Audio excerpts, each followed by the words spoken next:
দুপুরে আবারও সময় হলো আম পাড়ার। 15 মে রাশিয়ার আম পাড়ার সময় নির্ধারণ করলেন ডিসি। এবছর 19,603 হেক্টর জমিতে আমের চাষ হয়েছে। সম্ভাব্য গড় উৎপাদন ধরা হয়েছে 13.26 টন।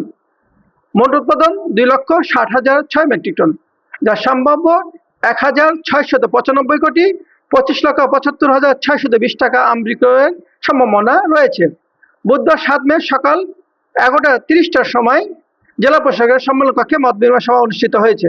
মত বিনিময় সভাপতিত্ব করেন জেলা প্রশাসক আফিয়া আক্তার। ওই সময় কৃষি সম্প্রসারণ অধিদপ্তরের উপপরিচালক সালমা আক্তার উপস্থিত ছিলেন।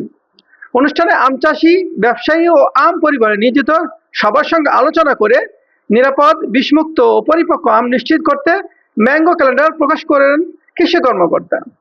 গত বছর আম পাড়ার শুরুর সময় ছিল 15 মে, এর পূর্বের সময় নির্ধারণ ছিল 4 মে এবং 2022 সালে ছিল 13 মে।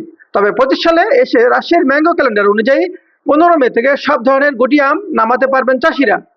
অপরদিকে 20 মে থেকে গোপালভোগ, রানী পছন্দ বা লক্ষণভোগ 25 মে, হিমসাগর বা খ্রিস্টপা 30 মে, ব্যানানা ম্যাঙ্গো বা ল্যাংড়া 10 জুন, আমরুপালি বা ফজলি 15 জুন, 5 জুলাই বাড়ি আম, আশ্বিনা 10 জুলাই, গৌরমতি 15 জুলাই আম পাড়া যাবে। এছাড়া সারা বছর পাওয়া যাবে কাটিবিন ও বাড়ি 11 জাতের আম। এই তথ্যগুলি মত বিনিময়ে সিদ্ধান্ত হয়। আগামী 15 মে থেকে সব ধরনের গুটি আম পাড়তে পারবেন রাশিয়ার আম চাষিরা। নির্ধারিত সময়ের মধ্যে কোনো ধরনের দুর্যোগ হলে চাষিরা উপজেলা নির্বাহী অফিসারের অনুমতি নিয়ে আগাম আম পাড়তে পারবে বলে জানান রাজশাহী জেলা প্রশাসক আফিয়া আক্তার। ওবায়দুল ইসলাম রবি, রাজশাহী।